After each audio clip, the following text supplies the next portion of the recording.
¿Cómo somos los uruguayos? Estamos intentando brindar detalles o por lo menos conocer los parámetros generales de cómo se mueve nuestra sociedad o por qué es nuestra sociedad de esta manera.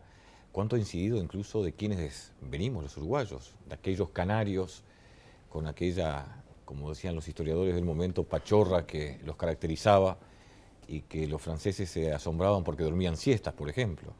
Pero existe, como decíamos anteriormente, algo que nos identifique como sociedad, que tengamos ciertas características. Es una eterna pregunta que me han hecho siempre.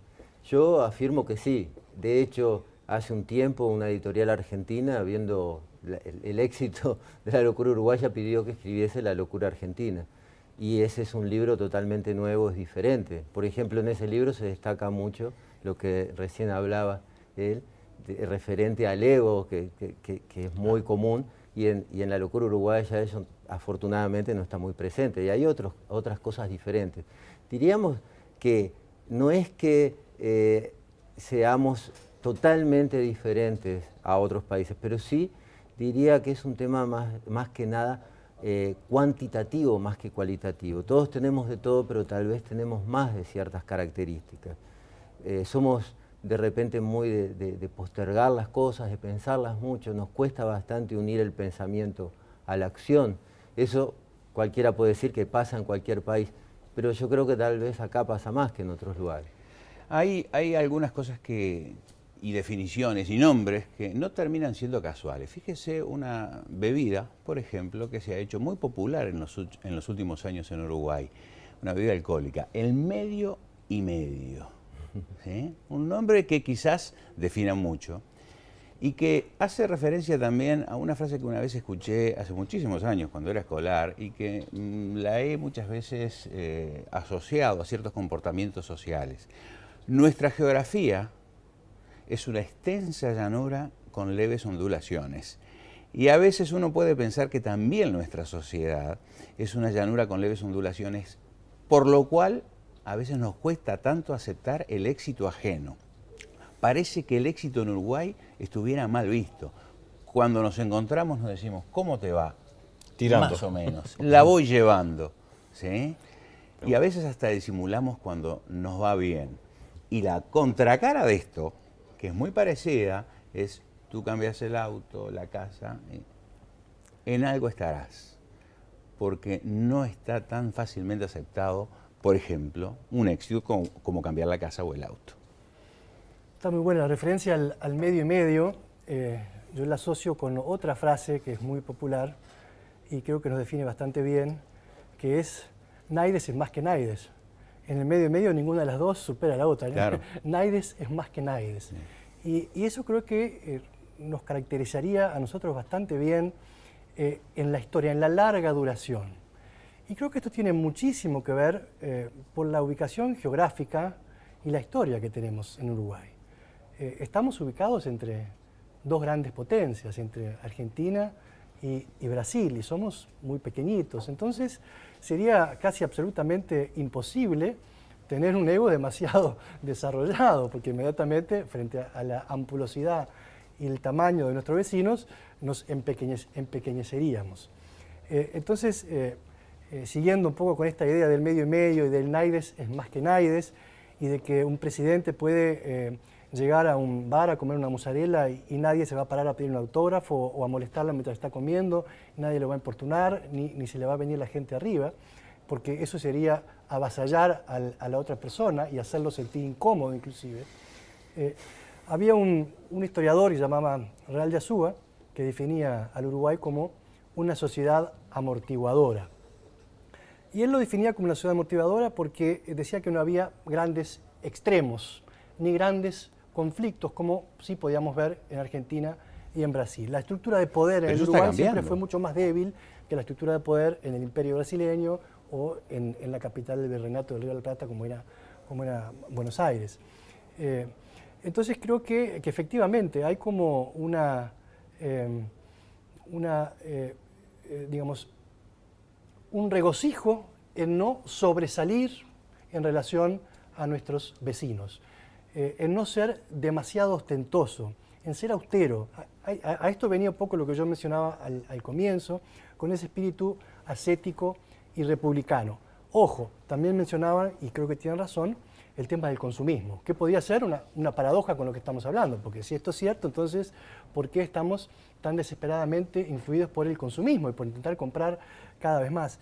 Y yo realmente estoy sorprendido porque con la crisis que tuvimos en el 2002, yo creo que la crisis del 2002 o había pronosticado en ese momento que íbamos a tener una lección aprendida y que el consumismo en el cual estábamos en el 2002, como tuvimos que dejarlo de lado rápidamente porque ya no teníamos poder de compra, eso nos iba a cambiar un poco nuestra aproximación al consumo. Y creo que me equivoqué, creo que estamos de vuelta en una carrera enloquecida para consumir y de hecho los nuevos templos, inclusive en Montevideo, no son los templos religiosos, son los templos laicos del consumo, donde la gente se realiza y disfruta y se siente plena y feliz, hasta yo creo que son noticias, la inauguración, lo hemos visto estos días. Absolutamente. Hasta yo creo que llega a sentirse trascender adentro de un shopping center. Y creo que es un gran problema, porque eso tiene muchas consecuencias y muchas derivaciones con la violencia, pero eso ya nos iríamos para otro tema, si quiere profundizamos un poquito más.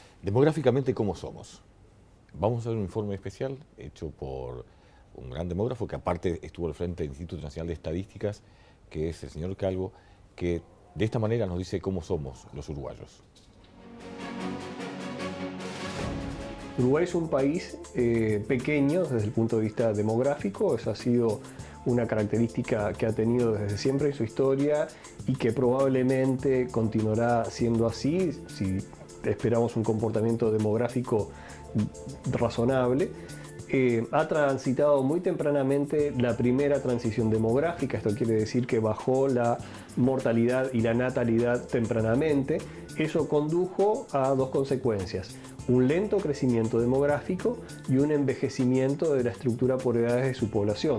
A mediados del siglo XX ya la población uruguaya tenía importantes síntomas de envejecimiento de su estructura por edades.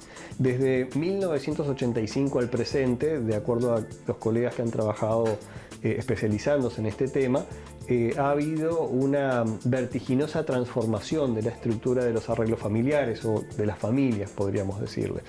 ¿Esto qué quiere decir? Que las estructuras de arreglos familiares tradicionales o típicas, que nosotros llamamos hogares nucleares biparentales, esto es, para decirlo de una forma sencilla, una mamá, un papá, dos niños, por decirlo en el arquetipo de hogar nuclear, ha dado lugar a una diversidad mucho mayor de tipos de arreglos familiares en detrimento justamente del peso que tenían los arreglos más tradicionales y donde se incrementa mucho la cantidad de hogares unipersonales, de hogares compuestos, de hogares extendidos, de familias monoparentales, de otro tipo de arreglos que hacen más diversa la composición de las familias. El país es fundamentalmente urbano. Prácticamente el 95% de la población reside en áreas urbanas y cada vez que realizamos un censo vemos que la población que habita el medio rural es menor en número. Se localiza en forma muy concentrada en buena parte en Montevideo y su área de influencia, el área metropolitana, y también una fuerte concentración en una fina franja costera en el Río de la Plata y en el Océano Atlántico. Uruguay es un país que tiene, de acuerdo al Censo de Población 2011, un 8% de personas que declaran tener algún tipo de ascendencia afro o negra. Un poco más del 4% la señala como exclusiva y principal, y un porcentaje un poco menor de población que declara tener ascendencia indígena. La historia del Uruguay es la historia de su migración en gran medida, ¿no? Es imposible comprender al Uruguay si no entendemos que ha sido fundamentalmente poblado en sus inicios por contingentes de inmigrantes y a ellos debemos en gran medida la singularidad demográfica que tenemos en la región. Hasta mediados del siglo XX los saldos migratorios en el país eran positivos. En la década de los años 60 esto se da vuelta en el siglo XX y comenzamos a observar un largo periodo de tiempo de más de medio siglo donde el saldo migratorio pasó a ser sistemáticamente negativo. Esto quiere decir que se iban más migrantes de los que recibíamos como inmigrantes. Y desde hace muy pocos años atrás, estamos hablando de hace unos 3 años atrás, nuevamente el saldo migratorio se ha vuelto nulo o ligeramente positivo. De este mapeo podemos traer algunas cosas, ¿no? Algunas consideraciones. Estamos viviendo en un país con macrocefalía de población, prácticamente todos en las capitales, muy poco en el interior, pero sobre todo hay algo que nos ha llamado la atención incluso a lo largo de los programas, el tipo de familia. Ya no estamos hablando de aquella misma familia, hogares monoparentales, extendidos. ¿Cuánto incide todo eso en el ser uruguayo? Los uruguayos pasamos de ser integrantes de aquella sociedad que miraba por encima del hombro al resto de Latinoamérica. Nos enorgullecíamos de ser la tacita del plata, la Suiza de América. Hoy, algunos sectores se enorgullecen de ser un país típicamente latinoamericano, con las propias contradicciones de los países latinoamericanos. Vamos a seguir analizando este tema y tratando de investigar cómo somos los uruguayos. Quédese con nosotros, somos gente de palabra.